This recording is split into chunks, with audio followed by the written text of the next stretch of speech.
Magiging successful tong farm natin!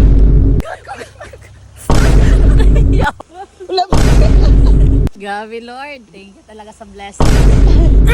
For today's video nga ay wala muna si mama at anak ngayon kasi mag-a-update tayo kung ano na ang ganap dito sa ating future farm. Ang last update nga natin ay nagawa na ng daan dito at ngayon ay sinisimulan ng i-clearing ang para sa fish pond natin. Ilang araw na nga yung pagrenta natin sa backhoe. Nakakahinga pa naman kami. At syempre sobrang excited sa mangyayari pag nakompleto na talaga dito lahat. Since sobrang hirap pag isang backhoe lang, nagrenta na din kami ng backhoe loader. Ang hirap talaga pag mag-isa lang. Kaya kailangan mo talaga ng partner sa life. Nahirapan din talaga yung backhoe dito kasi dati palayan to. Kaya ganyan kaputik yung lupa. At ayun na nga, hindi pa nga nangangalahati. Umulan na.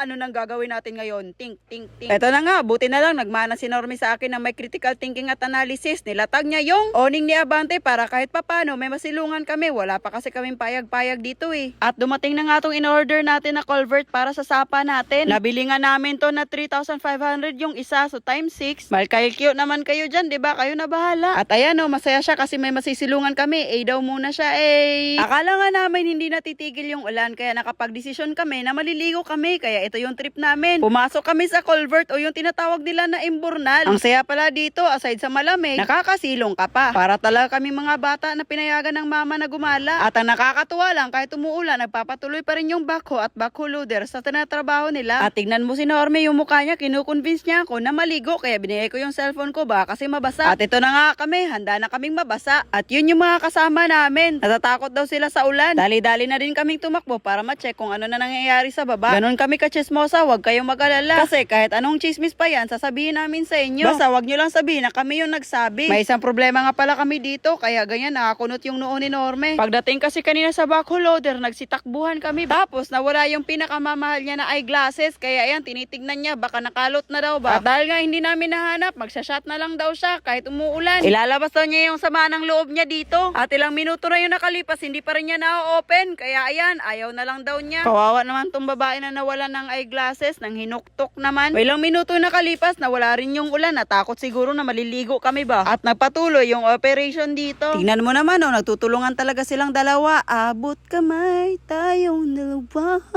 At dahil nabasa kami kanina, nagbihis na lang kami ba kasi magkasakit kami. Hindi kasi tumuloy yung ulan Normie nyo, ayaw magpasubo Ayaw niya daw. At dahil nagugutom ako habang nag-aantay, maglelechon tayo ng bread ngayon. Saktong-sakto, may inihanda na kami dito. Pero sabi ni Norme, hindi yan para dyan. Para yan sa mga manok ng kapitbahay natin. Kaya nakinig na lang din ako at bumaba kami sa baba. Syempre, halangan naman sa taas. Pag nasa taas ka kasi, parang maliit lang talaga yung fish pan. Pero pag nasa baba ka na, sobrang laki. Sobrang hirap pa talaga siya daanan kasi nga hindi pa siya plastada, guys. Ayan yung sapa mga pangga. Tatambakan yan siya dyan. Meron din tayong daan papunta doon sa looban kasi meron din tayong project dyan sa looban. Pero next time yun na malalaman yan kung ano yun.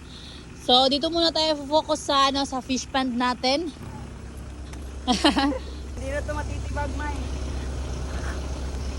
Andun sa taas, May, oh. Ganyan kasi yan. Huy, huy, huy. Huy, Mamay. Mamay. Huy, buang. Te, kuha mo, premium mo. Help kita. Abutin mo yung kamay ko, help. Huy, huy, huy. Oh, yun na. Huy, huy, yawa ka. Agay!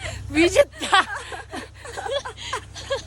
May ba? Inaano mo yung kamay ko? Hindi ko dinasadya. Ikaw kasi hindi mo inaayos yung pag-abot ng kamay mo. Huy, Mamay! Hala!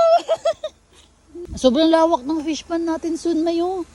Grabe, May. Alam mo, May nakikita akong post sa Facebook, May ba na farm para daw sa retirement nila. Pero sa atin, grabe, 25 years old, 26 years old pa lang tayo. Magre-retire na. Hindi. May farm na!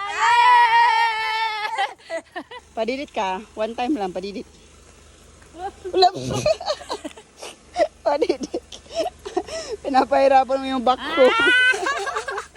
Grabe, Lord. Thank you talaga sa blessings. Basic. Magiging successful itong farm natin! Yay! ang lapit lang. Magiging successful itong farm natin! Ang layo. Oh! Yeah!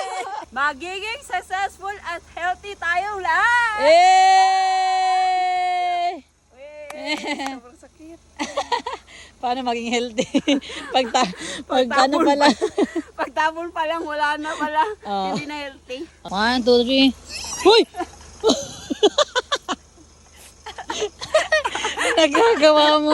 Ko. Sa'yo na to. Ayaw! Sa'yo na to. Noy! Sa'yo na to. No, man. Ay, mamay ba? Madumi ba yan? Ah! Ah!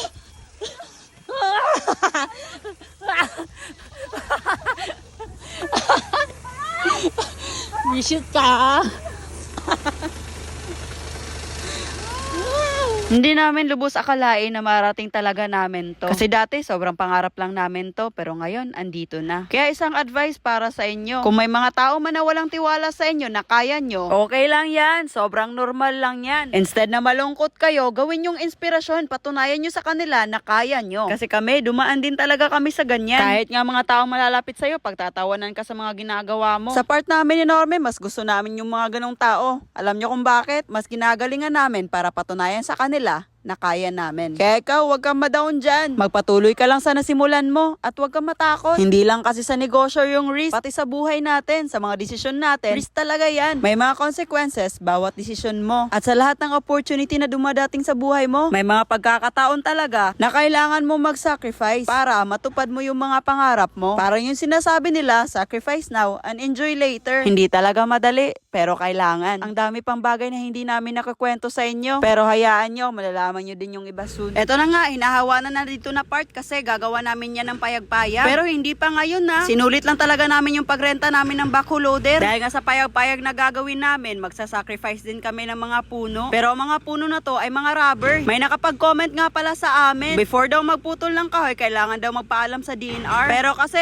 itong mga puno na pinuputol namin, hindi po to rare at hindi bawal sa Pinas na putulin. Tsaka huwag kayong mag-alala, pag plaster na talaga to dito, magtatanim naman kami ng marami. Mga prutas, gulay, at iba pa na magiging productive tong farm natin. Sa kabilang banda nga, inaayos pa rin yung daan pababa. Kulang kasi yung lupa na nakuha nila para pantambak sa baba. Kaya yan, yung backhoe kumukuha na naman sa gilid para pangtambak. Dito naman sa baba, parang mali yung desisyon na nagkanal kami doon kasi lumiit yung fish pond na ina-expect namin. Kaya ang gagawin namin, tatambakan na naman yung kanal na yan. Ganon talaga, may mga pagkakataon na magkakamali tayo. Dapat lang gawin, isaakuin natin yung responsibilidad dahil sa pagkakamali natin at hindi natin to tatakbuhan. At the end of the day, tao lang din tayo na nagkakamali. Kaya huwag kang matakot magkamali. Dahil sa pagkakamali na yan, marami ka ding matututunan. Ganito na nga kaputik yung daan natin dahil sa sunod-sunod na pagulan. Pero syempre, abante taperme. Kahit mahirap yung sitwasyon, basta may determinasyon, tiwala lang, matutupad din yung mga pangarap mo. Grabe rugged talaga si Abante ba? Woo! Problema, di naman yan nawawala. Enjoy na lang natin bawat agos ng buhay natin.